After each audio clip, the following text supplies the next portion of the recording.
Voilà, bonjour, merci aux organisateurs du colloque d'avoir invité l'assurance maladie. Donc moi je suis Alain Veil, je suis médecin spécialiste en santé publique, je suis pas particulièrement féru dans le milieu de l'alcoolologie, mais je vais essayer de vous présenter un certain nombre de données que nous avons observées à l'assurance maladie et puis la position de l'assurance maladie sur ce point. Voilà. Nous n'avons pas de lien d'intérêt, ce sont des personnes salariées de l'assurance maladie qui ont travaillé à cette étude. Bon, une personne sur 10, ça a été rappelé, 5 millions de personnes qui sont concernées par un risque d'alcoolisation excessive, dont 2 millions dépendants. Nous observons 76 000 personnes en affection de longue durée pour des troubles directement liés à l'alcool, troubles mentaux, maladie alcoolique du foie, et puis c'est la seconde cause de mortalité évitable. Tout ça pour vous dire que c'est un poste financier loin d'être négligeable pour l'assurance maladie. Alors les estimations des coûts directs, je précise bien les coûts directs médicaux, c'est de l'ordre de 3 milliards d'euros. C'est difficile à estimer précisément, mais c'est une somme importante. Les coûts directs médicaux, ça représente que 16% de l'ensemble des coûts sociaux liés à l'alcool, grosso modo, peut-être de l'ordre de 20 milliards d'euros pour ces coûts sociaux. En tous les cas, s'il y avait un médicament qui ait une efficacité dans le domaine de la dépendance alcoolique, à l'évidence, il serait coût efficace. Donc l'objectif, c'était à partir des bases de données de remboursement de l'assurance maladie, d'évaluer la fréquence de l'utilisation du baclofène pour la dépendance à l'alcool et bien sûr dans le champ du remboursé. Donc on a sélectionné tous les patients qui ont eu au moins 2 remboursements de baclofène, France entière, entre 2006 et 2012. Et puis au sein de cela, on a sélectionné ceux qui n'en avaient pas eu l'année précédente et donc qui ont eu une instauration de baclofène entre 2007 et 2012. Et on a utilisé des algorithmes, je reviendrai dessus, pour trier les patients en 2 grandes catégories en fonction du motif présumé de prescription, selon les diagnostics hospitaliers, les ALD et les autres soins de ville. La source des données, c'est le SNIRAM, le Système national interrégime de l'assurance maladie, qui regroupe l'ensemble des données de remboursement de l'ensemble des régimes d'assurance maladie, donc des 65 millions de personnes qui résident sur le territoire français. Et donc on a recherché dans cette base, sur les 6 dernières années, les consommations de baclofène, mais aussi d'acamprosate, de naltrexone, disulfiram, c'est l'aotal et l'espéral, pour ceux qui ne connaissent mal le nom des molécules.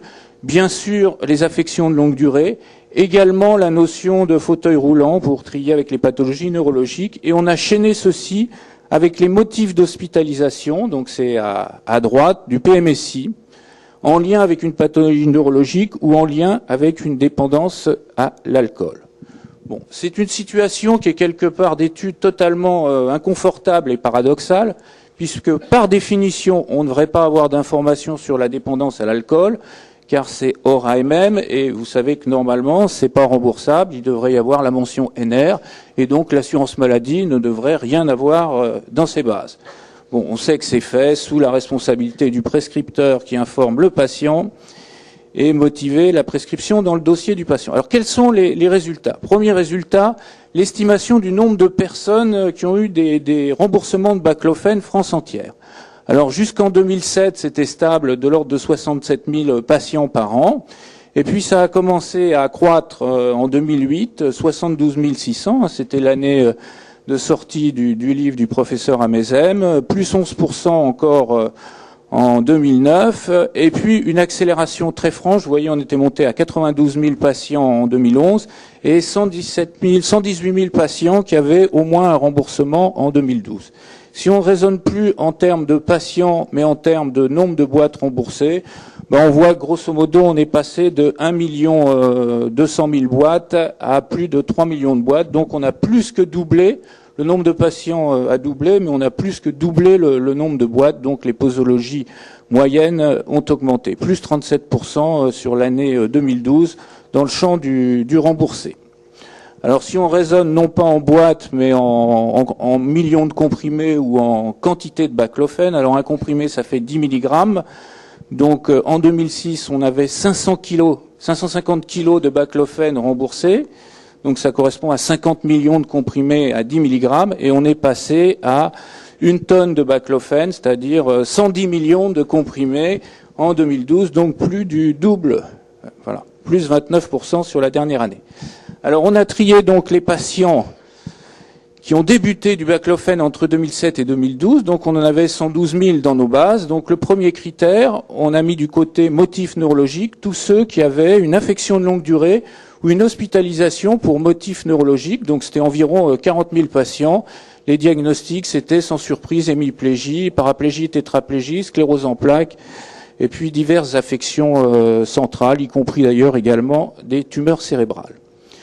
Pour les patients qui n'avaient ni ALD ni hospitalisation pour motif neurologique, on a regardé s'ils avaient une ALD ou une hospitalisation en lien avec la dépendance à l'alcool. Et là, donc, on a eu 20 000, enfin, vous aviez 18 000 patients donc, qui avaient été hospitalisés au moins une fois au cours des 5 dernières années ou qui avaient une ALD pour des troubles mentaux. C'est le diagnostic F10 de la classification de la CIM10, donc troubles mentaux et du comportement lié à l'alcool, sevrage, etc., maladie alcoolique du foie, les cirrhoses principalement. Voilà. Ensuite, donc, parmi les patients qui ne rentraient dans aucun des deux groupes, on a mis les patients qui disposaient d'un fauteuil roulant manuel ou électrique, enfin avec des paralysies, dans le groupe des patients neurologiques.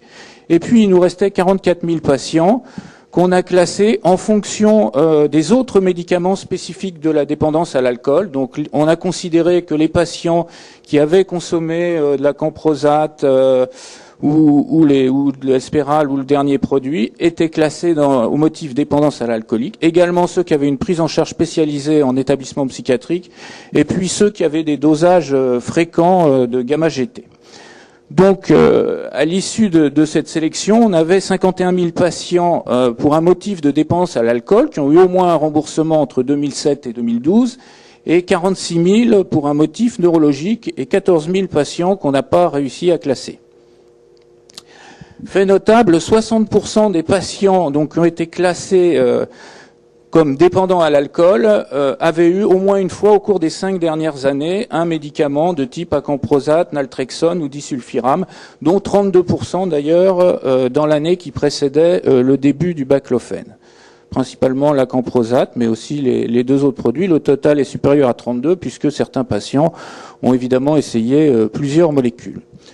Donc vous avez sur ce graphique en vert les patients considérés comme motifs neurologiques avec leur nombre sur l'échelle des ordonnées et en abscisse le temps donc de 2007 à 2012. Et vous avez en rouge les patients qui ont été classés dans le groupe dépendance à l'alcool. Donc vous voyez que c'était très très faible avant le 3e trimestre de l'année 2008, et puis qu'il y a une forte augmentation en 2008 qui correspondait au moment de la sortie du livre du professeur Olivier Amezen, hein, le dernier vers, ça a vraiment correspondu. Après, on est resté sur un trend d'environ 2000 nouveaux patients par trimestre.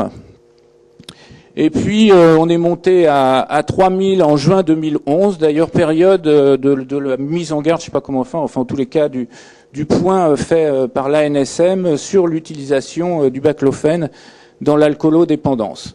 En avril 2012, vous savez que la NSM a publié donc ce point d'information sur le baclofène, et là on a eu dans les suites une très forte augmentation du nombre de nouveaux patients sous baclofène. De sorte qu'en gros, pour l'année 2012, 22 000 nouveaux patients, alors en plus c'est la partie du régime général hors section, bref ça fait de l'ordre de 25 à 30 000 patients ont eu du baclofène remboursé par l'assurance maladie, pour un motif qui est, selon toute vraisemblance, la dépendance à l'alcool. Voilà, c'est la même courbe, mais avec les hommes et les femmes. Donc vous avez en bleu clair les hommes et en rose les femmes. Tout ça pour dire que les femmes représentent une partie relativement importante des mises sous baclofène, de l'ordre de 40%. Et vous le retrouvez sur cet histogramme où bien sûr la classe d'âge centrale médiane, c'est les 40-59 ans. Hein, on retombe sur les âges que vous avez donnés, 47 à 50 ans pour les âges les plus fréquents. Et là, comme vous le voyez, également un nombre de femmes relativement important. Ce graphique essaye de montrer les quantités, enfin les posologies de baclofène qu'on a retrouvées dites à haute dose, alors donc supérieures à 120 mg par jour. On n'est que dans le champ du remboursé, c'est faire l'hypothèse que les malades qu'on considère ont fait rembourser l'ensemble de leur consommation. Il est possible qu'un certain nombre aient eu des traitements remboursés et d'autres non remboursés. Enfin, en tout état de cause, on a observé une augmentation du nombre de patients pour lesquels on remboursait en moyenne sur un trimestre glissant plus de 120 mg par jour, puisqu'on est arrivé à 4000 patients au troisième trimestre 2012 et ça représentait plus de 4% des patients sous baclofène. Bon, ça va aller, je vous remercie. Vous avez raison. Alors, c'est les posologies moyennes en fonction de la spécialité du prescripteur, mais dans ce graphique, c'est toute indication confondue, y compris donc les motifs neurologiques. Donc, alors les psychiatres qui a priori sont plus dans le champ de la dépendance ont des posologies moyennes pour leurs patients qui premièrement ont augmenté progressivement et deuxièmement sont beaucoup plus élevés puisqu'on était arrivé en moyenne à 75 mg par jour au troisième trimestre de l'année 2012. Les neurologues, évidemment, rien n'a changé puisqu'ils traitent principalement des maladies neurologiques. Et pour les généralistes, ça augmente. Les médecins hospitaliers, pardon, c'est à 50 mg et les généralistes, ça a très peu augmenté au jour d'aujourd'hui. Qui suit les patients qui prennent des traitements de baclofène? Alors là, c'est encore plus difficile de répondre à cette question parce qu'il y a un mélange de remboursés et de non remboursés. Donc nous, on ne connaît que la partie émergée de l'iceberg. Mais enfin là, on a pris tous les patients qui ont débuté un traitement de baclofène en 2012 et tous les médecins qui ont au moins une fois prescrit pour ces patients du baclofène remboursé. Donc on voit que la majeure partie du baclofène prescrit et remboursé dans le cas de la dépendance alcoolique l'a été par des médecins généralistes, hein, devant des médecins, je dirais, salariés de différentes structures publiques, CHU, CHR, etc., et établissements psychiatriques ou centres de santé de tous ordres. Et puis vient beaucoup plus loin les psychiatres libéraux et puis quelques gastro-entérologues ou neurologues. Qui a débuté le traitement par baclofène, premier remboursement, alors hors contexte neurologique. Alors là, c'est encore plus difficile à dire. Je ne sais pas si ces données sont fiables, mais le premier remboursement est venu très majoritairement d'un médecin généraliste. Hein. On est à 7000 malades, 7000 médecins généralistes, différents, qui ont au moins une fois débuté, d'après nos bases de données, enfin un premier remboursement de baclofène par l'assurance maladie, loin devant les psychiatres. Donc je dirais au total, la position de l'assurance maladie au vu des données scientifiques et au vu du nombre de patients sous baclofène pour dépendance alcoolique remboursés par l'assurance maladie, qui ne peut pas être inférieur à 30 000, hein, qui est de l'ordre de 30-35 000 au minimum, voire 50 000, a envoyé en tous les cas ces résultats à la tutelle et à l'agence, à l'ANSM, à monsieur Baranaki, et a souhaité, en tous les cas, qu'une ATU ou qu'une réflexion sur une ATU soit le plus vite avancée compte tenu du nombre. Petit problème quand même, beaucoup de généralistes prescrivent du baclofène, mais en moyenne, chacun n'a que 2, 3, 4 patients. Enfin, vous voyez, relativement. Donc c'est quand même dans le cadre d'un suivi spécialisé pour nous un problème qu'autant de médecins aient débuté des traitements avec aussi peu de malades. Donc a priori une expérience limitée dans la prescription du baclofène. Voilà, je vous remercie de votre attention.